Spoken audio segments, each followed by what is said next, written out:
ಆತ್ಮೀಯ ವೀಕ್ಷಕರಿಗೆಲ್ಲ ಭಗವತಿ ಸಂಕಲ್ಪಕ್ಕೆ ಸ್ವಾಗತ.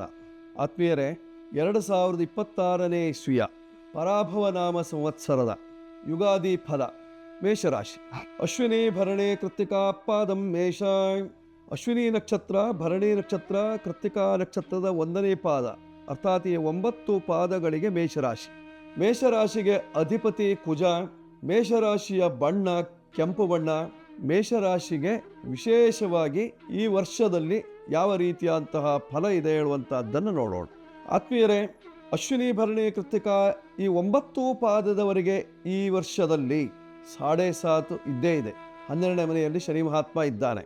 12ನೇ ಮನೆಯಲ್ಲಿ ಶನಿ ಮಹಾತ್ಮ ಇದ್ದಾಗ ಖರ್ಚು, ವ್ಯಯ ಇತ್ಯಾದಿಗಳು ಉಂಟಾಗ್ತದೆ. ಮನಸ್ಸಿಗೆ ಸಮಾಧಾನ ಇರೋದಿಲ್ಲ. ಯಾವುದೇ ಕೆಲಸ ಕಾರ್ಯಗಳಲ್ಲಿ ಆಸಕ್ತಿ ಇರೋದಿಲ್ಲ.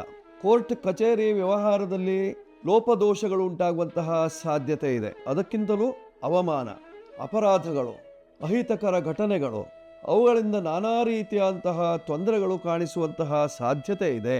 ಮೇಷರಾಶಿಯವರು ಸಾಧಾರಣವಾಗಿ ತೊಂದರೆ ಇರತಕ್ಕಂಥವರು ಪರಿಹಾರ ಮಾಡಿಕೊಳ್ಳಬೇಕಾಗಿರ್ತಕ್ಕಂಥದ್ದು ಕುಜಶಾಂತಿಯನ್ನ. ಕುಜನಿಗೆ ಪರಿಹಾರವಾಯಿತು, ನಿಮಗೆ ಆರೋಗ್ಯ ಭಾಗ್ಯ. ಶನಿಗೆ ಪರಿಹಾರವನ್ನು ಮಾಡಿಕೊಂಡ್ರೆ ಮನಸ್ಸಿಗೆ ಉಲ್ಲಾಸ.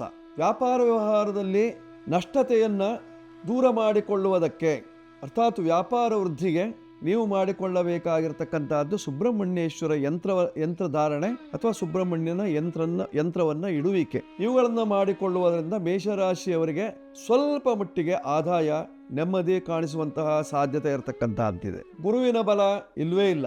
3ನೇ ಮನೆಯಲ್ಲಿದ್ದಾನೆ, 4ನೇ ಮನೆಗೆ ಹೋಗ್ತಾ ಇದ್ದಾನೆ. ಜೂನ್ 2ನೇ ತಾರೀಕಿಗೆ ಬಾಧೆಯಲ್ಲಿ ರಾಹು ಇದ್ದದ್ದರಿಂದ ನವೆಂಬರ್ 25ರವರೆಗೆ ಬಾಧೆಯಲ್ಲೇ ಇರ್ತಾನೆ. ದೇಹದಲ್ಲಿ ಬಾಧೆ. ಗುರುವಿನ ಬಲ ಬರಬೇಕು, ಜೊತೆಯಲ್ಲಿ ರಾಹು ಮುಂದೆ ಹೋಗಬೇಕು. ಹಾಗಿದ್ದಾಗ ಮಾತ್ರ ನಿಮಗೆ ಅನುಕೂಲ ಉಂಟಾಗುವಂತಹ ಸಾಧ್ಯತೆ ಇರತಕ್ಕಂತಹದ್ದು. ಪರಿಹಾರಕ್ಕೆ ನೀವು ಮಾಡಿಕೊಳ್ಳಬೇಕಾಗಿರ್ತಕ್ಕಂಥದ್ದು ಏನು?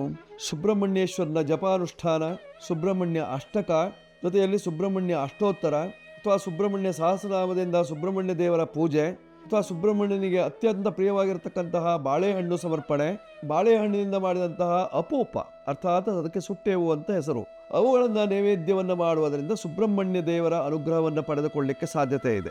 ಮೇಷರಾಶಿಯವರು 9ರ ಸಂಖ್ಯೆಯನ್ನು ಬಳಸಿಕೊಂಡ್ರೆ ಬಹಳ ಅನುಕೂಲ. ಜೊತೆಯಲ್ಲಿ ನೀವು ಸಾಧ್ಯವಾದರೆ ಚಂದನದ ಮಾಲೆಯನ್ನು ಧಾರಣೆ ಮಾಡುವುದರಿಂದ, ನೋಡಿ ಇದು ಚಂದನದ ಮಾಲೆ, ರುದ್ರಾಕ್ಷಿ ಮಾಲೆ ಇದ್ದಾಗೆ ಇದು ಚಂದನದ ಮಾಲೆ. ಈ ಚಂದನದ ಮಾಲೆಯನ್ನು ಧಾರಣೆ ಮಾಡುವುದರಿಂದ ದೇಹಕ್ಕೆ ತಂಪುಂಟಾಗ್ತದೆ, ಉಲ್ಲಾಸದ ಜೀವನವನ್ನು ನಡೆಸಲಿಕ್ಕಾಗುತ್ತೆ, ಸಮಾಧಾನಕರವಾಗಿರ್ತೀರಿ. ಹವಳವನ್ನು ಧಾರಣೆ ಮಾಡುವುದರಿಂದ ನಿಮಗೆ ಅತ್ಯಂತ ಶೋಭೆ ತರ್ತದೆ. ಪೂರ್ವ ದಿಕ್ಕು ನಿಮಗೆ ಅತ್ಯಂತ ಅನುಕೂಲವನ್ನು ಮಾಡಿಕೊಡ್ತದೆ. ಇದನ್ನೆಲ್ಲವನ್ನು ಮಾಡಿಕೊಂಡಾಗ ಮೇಷರಾಶಿಯವರಿಗೆ ಅತ್ಯಂತ ಶುಭದಾಯಕವಾಗಿರ್ತಕ್ಕಂಥದ್ದು, ಶುಭವನ್ನು ನೀವು ಮಾಡಿಕೊಳ್ಳಬೇಕಾಗಿರ್ತಕ್ಕಂಥದ್ದು ನಿಮ್ಮ ಪ್ರಯತ್ನದಿಂದ. ಪ್ರಯತ್ನಪೂರ್ವಕವಾಗಿ ನೀವು ಇದನ್ನೆಲ್ಲ ಮಾಡಿಕೊಳ್ಳಿ. ಕೆಂಪು ಬಣ್ಣದ ಹಸುವಿಗೆ ಗೋಗ್ರಾಸವನ್ನು ನೀಡುವುದರಿಂದ ಅರ್ಥಾತ್ ನವಧಾನ್ಯಗಳನ್ನು ನೆನೆ ಹಾಕಿ ಹಸುಗಳಿಗೆ ಕೊಡುವುದರಿಂದ ನಿಮ್ಮ ಕಷ್ಟಗಳೆಲ್ಲ ಪರಿಹಾರವಾಗಿ ಸುಖ ಉಂಟಾಗುವಂತಹ ಸಾಧ್ಯತೆ ಈ ಸಂವತ್ಸರದಲ್ಲಿ. ಹೆಸರೇ ಪರಾಭವವನ್ನು ಉಂಟು ಮಾಡುವಂತಹ ಸಂವತ್ಸರ. ಆದ್ದರಿಂದ ನೀವು 1ನೇ ರಾಶಿಯವರು ತುಂಬ ಜಾಗ್ರತೆ ಬೇಕು. ಪರಾಭವಕ್ಕೆ ಒಳಗಾಗಬಾರದು ಅಂತಾದರೆ ಇಷ್ಟೆಲ್ಲ ಮಾಡ್ಕೊಳ್ಳಿ, ಶುಭವಾಗುತ್ತೆ. ಮೇಷರಾಶಿಯವರಿಗೆ ವಿಶೇಷವಾಗಿ ಗುರು 4ನೇ ಮನೆಗೆ ಹೋಗಬೇಕು. ಗಜಕೇಸರಿ ಯೋಗ, ಹಂಸ ಯೋಗ, ಭಾಗ್ಯಾಧಿಪತಿ ಅವನು. ಹೀಗಾಗಿ ಗುರುವಿನ ಬಲ ಬರ್ತದೆ, ಹಂಸ ಯೋಗದ ಫಲ ಇರ್ತದೆ.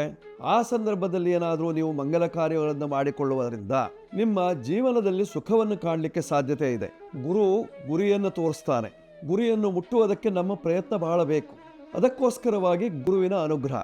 ಆ ಗುರುವಿನ ಅನುಗ್ರಹವನ್ನು ಪಡ್ಕೊಳ್ಳಿ. ನಿಮ್ಮ ಕಷ್ಟ ನಿವಾರಣೆಯಾಗುವಂತಹ ಲಕ್ಷಣ ಇದೆ, ಮಾಡಿಕೊಳ್ಳಿ, ಶುಭವಾಗುತ್ತೆ. ಇದೆಲ್ಲ ಮೇಷರಾಶಿಯವರಿಗೆ. ಈ ರಾಶಿ ನಿಮಗೆ ಇಷ್ಟವಾಗಿದ್ದಲ್ಲಿ ಸಬ್ಸ್ಕ್ರೈಬ್ ಮಾಡಿ, ಬೆಲ್ ಬಟನ್ ಒತ್ತಿ, ಜೊತೆಯಲ್ಲಿ ನಿಮ್ಮವರಿಗೆಲ್ಲ ತಿಳಿಸಿ. ನಂಬರ್ ಕೆಳಗೆ ಬರ್ತಾ ಇದೆ, ಉಪಯೋಗಿಸ್ಕೊಳ್ಳಿ, ಶುಭವಾಗುತ್ತೆ, ಮಂಗಳವಾಗಲಿ. ಯುಗಾದಿ ಹಬ್ಬದ ಶುಭಾಶಯಗಳು, ಶುಭವಾಗಲಿ.